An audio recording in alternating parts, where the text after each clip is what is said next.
Present అయితే grapes చాలా తక్కువ కాస్ట్‌లో అయితే దొరుకుతున్నాయండి. మేముండే ఏరియాలో అయితే ఒక చోట రూ. 80 అమ్ముతున్నారు కేజీ. ఒక చోట రూ. 100 అమ్ముతున్నారనమాట. సో, ఇప్పుడైతే ఈ గ్రేప్స్ అయితే ఇంట్లో పెద్దగా ఎవరు తినరు. మా వారైతే అస్సలు తాగలరనమాట. నేను తిన్నా గూడా కొంచెం తింటా. ఎక్కువ పులుపు అనిపిస్తాయి. కొంచెం కొన్ని స్వీట్‌గా, కొన్ని పుల్లగా ఉంటాయి కదా! సో, తీసుకొని వేస్ట్ చేయడం ఎందుకు అనిపిస్తూ ఉంటుందనమాట. సో, మేమైతే కొనేవాళ్ళం కాదసలు. బట్ ఈసారి ఏంటంటే కిస్మిస్ అయితే చేద్దామనైతే అనుకున్నానండి. పిల్లలకి ఈ ఇంకా వేసవి కాలం వస్తుంది కదండీ! సో, వేసవి కాలంలో సరిగ్గా ఫుడ్ తినరు. ఓన్లీ వాటర్ తాగుతూ ఉంటారనమాట. సో, ఏంటంటే మనం ఇలాగా డ్రై ఫ్రూట్స్‌ని నానబెట్టేసి నైట్ మొత్తం నానబెట్టి ఎర్లీ మార్నింగ్ పిల్లలకి తాపితే మంచి రిజల్ట్ అయితే ఉంటుందండి. వాళ్ళు వీక్‌గా అయిపోకుండా ఉంటారనమాట. హెల్తీగా మంచిగా ఉంటారు. సో, ఈ ప్రాసెస్ అయితే ఫాలో అయిపోయి మనమైతే కిస్మిస్ అయితే ప్రిపేర్ చేసేసుకోవచ్చండి. చూడండి గుత్తులు గుత్తులుగా ఎలా ఉన్నాయో. మా ఇంట్లో ఉండే ద్రాక్ష చెట్టు కూడా ఇలా కాస్తే బాగుంటుంది అనిపిస్తుంది. బట్ అదైతే చిన్న చిన్న గెలలే వస్తాయన్నమాట. ఇలా కంప్లీట్గా మనం గెలల్ని ఇంకా ఈ కాయలను అయితే వేరు చేసేసుకోవాలండి. 2 సార్లు అయితే వాష్ చేసుకోవాలి ఖచ్చితంగా. 2 లేదా 3 సార్లు అయితే నీట్గా గ్రేప్స్ అన్నిటినీ వాష్ చేసేసుకోవాలన్నమాట.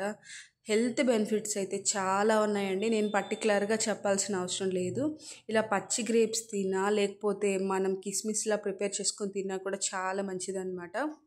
మనం ఇడ్లీ పాత్రలో అయినా అడుగులో వాటర్ పెట్టేసి మనం ఇడ్లీ ఎలా అయితే బాయిల్ చేసుకుంటామో అలా చేసేసుకోవచ్చు అనమాట. సో, నేనైతే ఇడ్లీ పాత్రలో పెట్టట్లేదనమాట. ఇడ్లీ పాత్రలో పెట్టాలంటే 2 ఆర్ 3 టైమ్స్ అయితే నేను కొంచెం కొంచెంగా వేసుకొని ఆవిరి ద్వారా అయితే వీటిని కుక్ చేసుకోవాల్సి వస్తుంది. సో, ఇడ్లీ పాత్రలో పెట్టకుండా రైస్ కుక్కర్ పైన ఇది వచ్చిందనమాట మాకు. సో, కంప్లీట్‌గా కేజీ వచ్చేసి ఇందులో వేసేసాను. కింద అయితే రైస్ పెట్టానండి.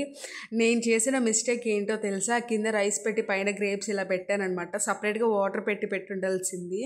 అలా పెట్టడం వల్ల రైస్ వచ్చేసి పుల్లగా తీయగా అయిపోయిందనమాట. మా వారైతే అన్నారు, "ఎందుకే బాబు అన్నీ నా మీద ట్రై చేస్తున్నావు" అంటున్నారనమాట. సో, ఇది రైస్ అయ్యే టైంకి అయితే ఆటోమేటిక్గా స్విచ్ పడిపోతుంది. అప్పుడైతే ఇలా ఇలా అయిపోయాయి అనమాట గ్రేప్స్. చూడండి కలర్ చేంజ్ అయ్యాయి అనమాట. సో, వీటిని ఇలాగే కాసేపు పక్కన పెట్టేసేయండి. కాసేపు పక్కన పెట్టాక మనం నేనైతే నార్మల్గా న్యూస్ పేపర్ కానీ ఏదైనా క్లాత్ కానీ వేద్దాం అనుకున్నానండి.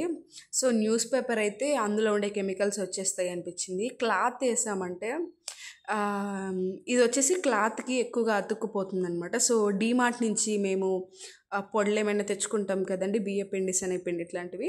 సో, వాటి కవర్ని అయితే నీట్గా కట్ చేసేసి ఇలా ఆరబోస్తున్నానండి. నేనైతే నాకు 4 డేసే టైం పట్టిందండి. సో, మాకు ఎండ ఇక్కడ ఇంట్లోకి చాలా తక్కువ వస్తుందన్నమాట. ఈ గ్రిల్స్లో నుంచి వచ్చే ఎండకి ఇలా ఎండబెట్టేసానండి నేను. ఇలా పక్కనే తులసి చెట్టు ఉందనమాట. ఇక్కడ కొంచెం ఎండ వస్తుంది. సో, అక్కడ పెట్టుకున్నాను. కరెక్ట్గా నాకు 4 డేస్కి అయితే ఇలా అయిపోయిందండి. ఇంకొక 1 డే ఎండబెట్టుకున్నా మంచిదే అనమాట. సో, నాకేంటంటే నెక్స్ట్ డే పాప బర్త్డే ఇలా ఎండబోసేకి అవ్వదనమాట. సో, చూసారా అండి